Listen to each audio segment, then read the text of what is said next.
नमस्कार बच्चों, good morning. आज हम साइंस की 10th क्लास की वर्कशीट नंबर 38 के बारे में डिस्कशन करेंगे, जो कि आज डेट 30/9/2020 को आई है और इसका टॉपिक है कार्बन और उसकी यौगिक। तो यहाँ पर हम वर्कशीट शुरू करते हैं।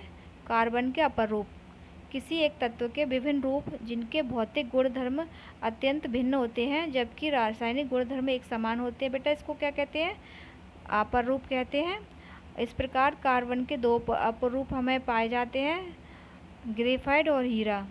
इनमें देखिए अंतर किस आधार पर, संरचना के आधार पर एक दूसरे के ऊपर व्यवस्थित षटकोणीय तल होते हैं और हीरे में दृढ़ त्रिआयामी संरचना। आबंध किस प्रकार का होता है? कार्बन के प्रत्येक परमाणु का आबंध कार्बन के 3 अन्य परमाणु के साथ होता है। इनमें एक द्विआबंधी होता है। इसमें कार्बन का प्रत्येक परमाणु कार्बन के 4 अन्य परमाणुओं के साथ आबंधित होता है, जिससे एक दृढ़ त्रिआयामी संरचना बनती है। रूप चिकना तथा फिसलनशील, सर्वाधिक कठोर ज्ञात पदार्थ। हीरा अब तक के ज्ञात पदार्थों में से सबसे कठोर तत्व माना जाता है। चालकता मुक्त इलेक्ट्रॉनों के कारण सुचालक होता है हीरा, जबकि कुचालक होता है। उपयोगिता स्नेहक, पेंसिल और लेड के रूप में ग्रेफाइट का यूज होता है और हीरे का यूज आभूषण बनाने में और काटने के उपकरणों के रूप में होता है। ये यहाँ पर आपकी हीरे की संरचना दी गई है, ग्रेफाइट की संरचना दी गई है और C16 की या फ्लोरीन की संरचना भी दी गई है, जो कि कार्बन का एक अपर रूप है। आइए कार्बन की सर्वोमुख प्रकृति।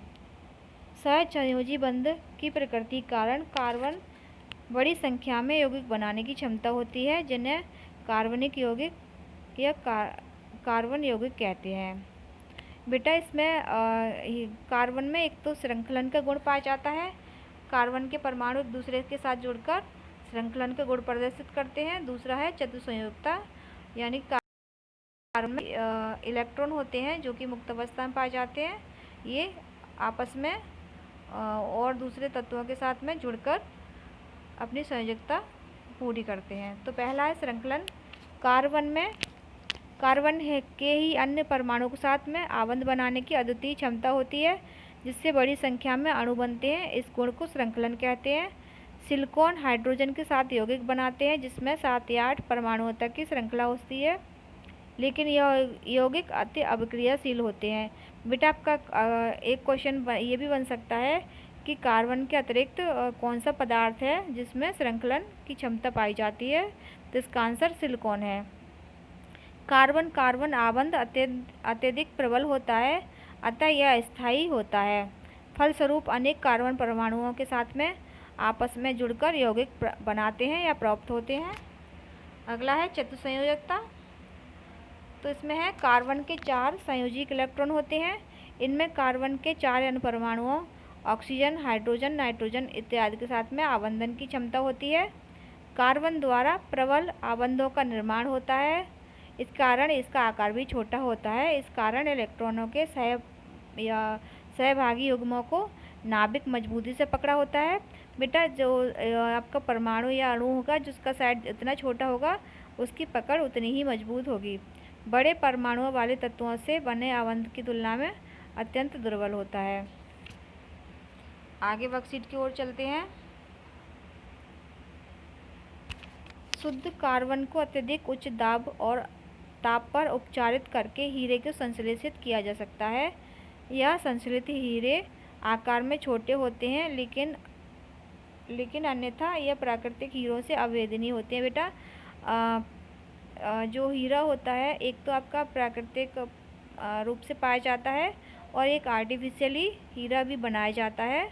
वो बिल्कुल हीरे जो प्राकृतिक हीरा होता है उसके ही बराबर या उसके समान ही दिखता है।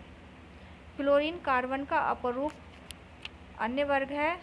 सबसे पहले C16 की पहचान की गई, जिसमें कार्बन के परमाणु फुटबॉल के रूप में व्यवस्थित होते हैं। C60 की पहचान की गई थी, इसमें कार्बन के परमाणु इस प्रकार जुड़ रहे होते हैं कि वो फुटबॉल के समान संरचना में व्यवस्थित होते हैं।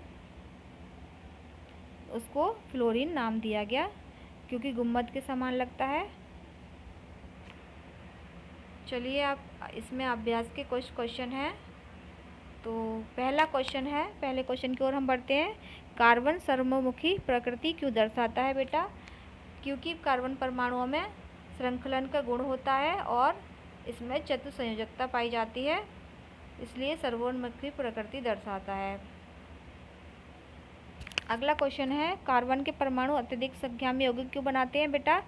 क्योंकि ये एक दूसरे अनेक कार्बन परमाणु आपस में जुड़कर लंबी लंबी श्रृंखला बनाते हैं और साथ ही अन्य परमाणुओं के साथ में आसानी से संयोग करके अन्य परमाणुओं के साथ यौगिक अपने बनाते हैं, इसीलिए अधिक संख्या में यौगिक बनाते हैं। तीसरा क्वेश्चन है, फ्लोरीन में कार्बन परमाणु की न्यूनतम संख्या एवं उसका आकार बताइए। तो इसका बेटा न्यूनतम संख्या 60 होती है और इसका आकार फुटबॉल या गुम्बद के आकार का होता है। अगला क्वेश्चन है, एक बच्चा दोनों ओर से पेंसिल छीलकर बैटरी के दोनों टर्मिनलों से जोड़ देता है, क्या परिपथ में विद्युत धारा प्रवाहित होगी? अगर होगी तो कारण बताइए। तो इसका आंसर है बेटा, परिपथ में विद्युत धारा प्रवाहित होगी। इसका कारण ये है कि जो आपका पेंसिल है वो किससे बना होता है बेटा? ग्रेफाइट से बना होता है और ग्रेफाइट में हम मुक्त इलेक्ट्रॉन है, इसके कारण ये सुचालक होता है। तो जब हम दोनों ओर से पेंसिल को छील देंगे तो इसमें विद्युत धारा प्रवाहित होगी क्योंकि मुक्त इलेक्ट्रॉन पाए जाते हैं। इस प्रकार आपकी आज की वर्कशीट कंप्लीट होती है। उम्मीद है आपको सारी चीज़ें समझ में आ गई होंगी।